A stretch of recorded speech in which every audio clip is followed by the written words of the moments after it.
Hey guys, today we're going to be talking about a couple of words that are very useful in spoken English, used a lot when you're reading news articles. You'll hear it on TV, and you may know some of the words, but I want you to understand them at a deeper level and learn them in a way where you can use them in a variety of ways and not make mistakes that honestly even native speakers use with these words. And I think this is going to be easy to learn, easy to remember. So the first one we're going to start with is the word allegation.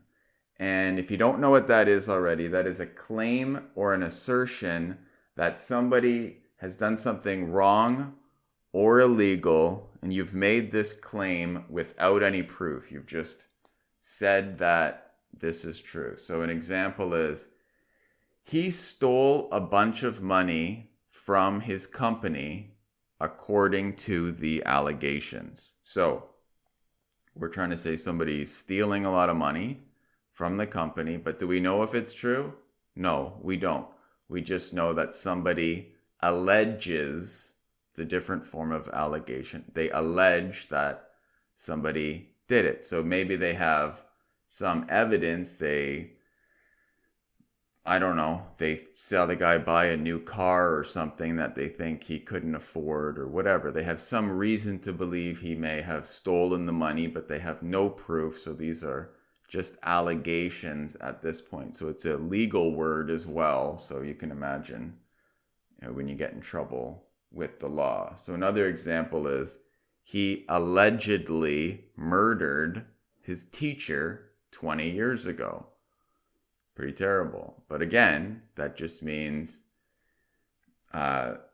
according to the rumors, which may or may not be true, he murdered the teacher 20 years ago. And a synonym of this word is accusation. It's very similar.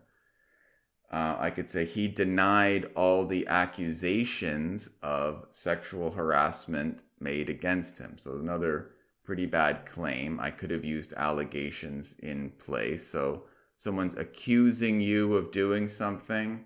They're claiming that you did it, but again, they don't have proof yet. They have some reason to believe it, but they haven't proved it yet.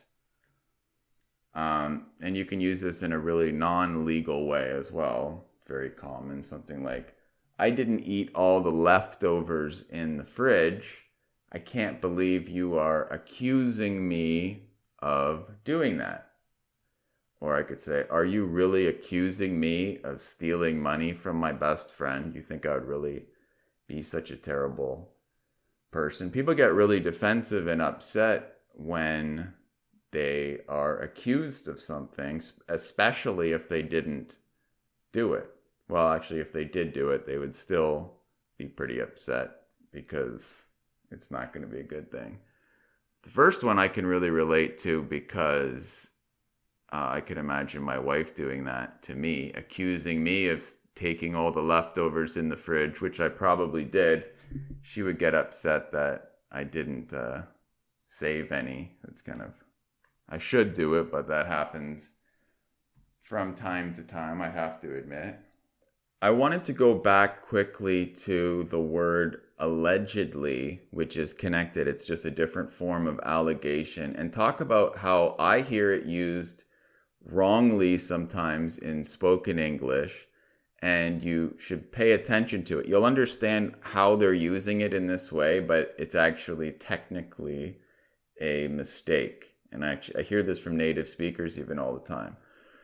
So something like this, if someone says, did you hear that it's going to be really nice weather next week? Someone could say, yeah, allegedly.